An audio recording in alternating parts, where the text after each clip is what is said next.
Yen besuk Maryang eman yen wonten grahana ning sasi srengenge kembar leliw. Terus nih. Lintang alit gumlareng siti. Ngono.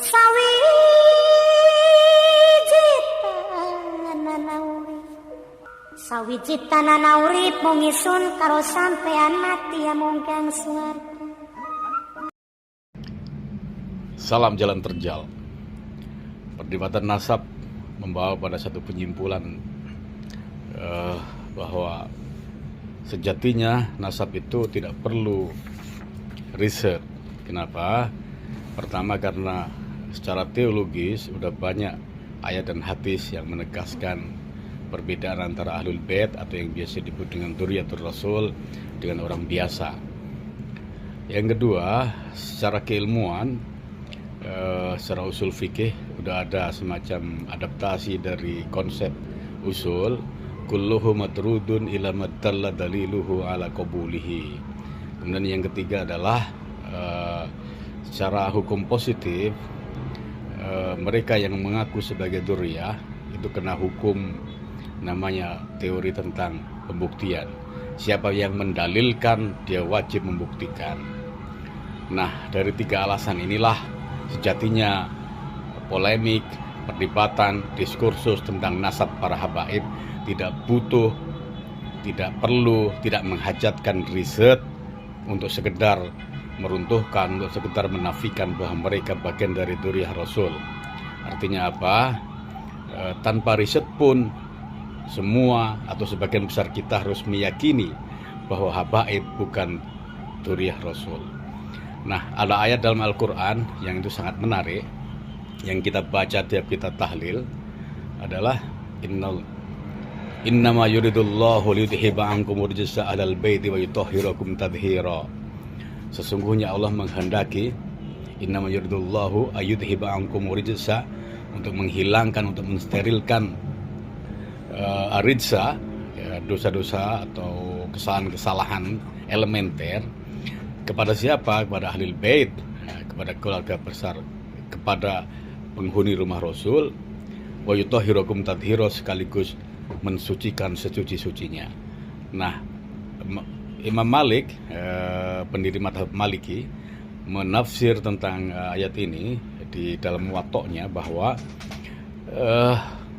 selama 6 bulan berturut-turut tiap hari Rasul mendatangi rumahnya Fatimah ketika Hasan itu menjelang usia setahun hingga lahirnya Husain. Nah, kemudian dalam sela-sela itu Rasul memerintahkan atau Rasul bersabda atau sebenarnya berpesan kepada Fatimah dalam satu hadis yang berbunyi, "Lau kanat Fatimatu binti Saraqat laqata'tu yadaha." Andaikan Fatimah putriku itu mencuri, saya sendiri yang akan memotong tangannya.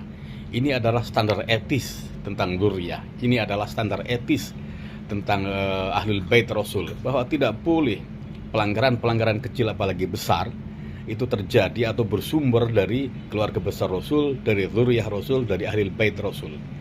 Ini standar etis dan itu menjadi permanen sekaligus berlaku universal sepanjang masa. Artinya apa? Artinya mereka yang mengaku sebagai dzurriyyah Rasul, kalau bertentangan dengan standar etis yang dibikin sendiri oleh Rasul, otomatis tertolak tanpa riset sekalipun. Nah, itu untuk standar etis.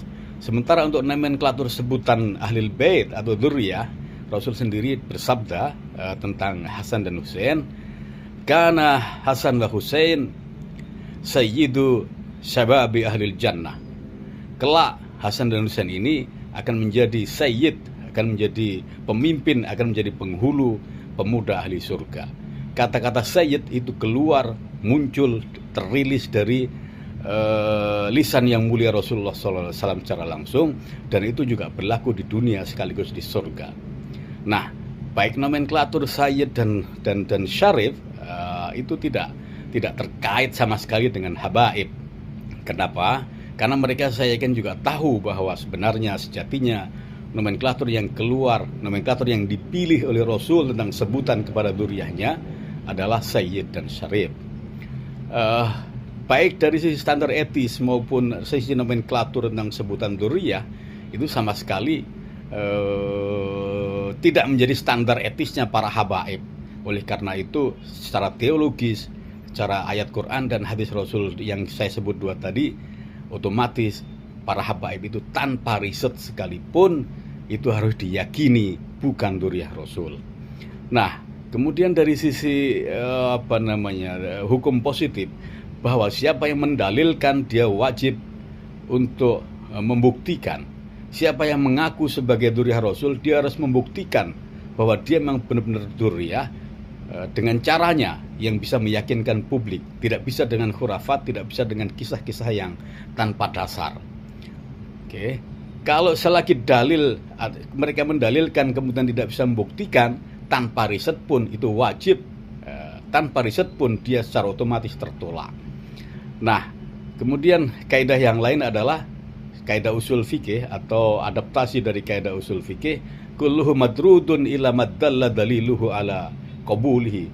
Semua klaim, semua pengakuan, semua sebutan mereka sebagai habaib sebagai dzurriyyah Rasul itu tertolak ila maddalla daliluhu ala qabulihi, sampai ada data, sampai ada keterangan, sampai ada bukti bahwa mereka benar-benar dzurriyyah Rasul. Wallahu a'lam bishawab. Assalamualaikum warahmatullahi.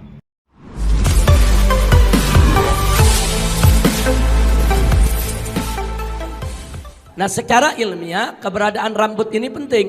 Jadi kalau ada yang menolak Muhammad itu hanya cerita khurafat, dengan adanya rambut itu bisa diperiksa gennya, DNA-nya bisa diperiksa. Bahkan itu juga bisa menjadi bukti bahwa setiap keturunan Nabi yang hidup pada hari ini pasti ada, yaitu unsur kesamaan DNA dengan DNA Nabi.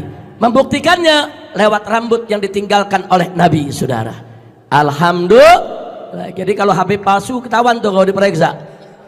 DNA Nabi kemana, DNA-nya kemana. Asmakan yang ada saat ini, apakah mereka habaib atau bukan habaib? Saya nggak mau memberikan peringatan mereka habaib atau bukan habaib, tapi saya minta mereka verifikasi, buktikan nasabnya itu benar ke Rabitatul Alawiyah. Kalau mereka yakin nasab mereka benar, ya argumentasi dong, pakai ilmu nasab, pakai ilmu sejarah. Saudara datang ke Rabitatul Alawiyah bukan dengan caci maki, bukan dengan kebencian, tapi dengan data, dengan kitab, dengan argumentasi, dengan bukti yang menunjukkan kalau mereka bersambung ke Wali Songo, saudara.